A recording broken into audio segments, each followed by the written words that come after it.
خونه اوچتای یک کاخی وحدت میگن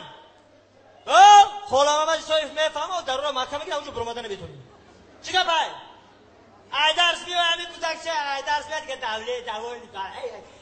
ای با کی میخونی با کی را میخونی بچه بخما او بخته که میخونی خانواده اوسا بلا نکن ما و اوچت بروا خونیم 3-4 دیپلم داریم بخته بخون بچم پگا برای خطا میخونی برای من نمیخونی فهمیدی کو گفتا گفتن که چی درسی که بود اومدم من برشون چه کو کانی چی خونی روز چه رسمی چه درسی رسم خب من رسمی خونه کشتم گفتم که چی رسمی که خونه نمونه کشی من رسمی خونه کمونه انا این شما دادا جون کدومش میام اینا انا این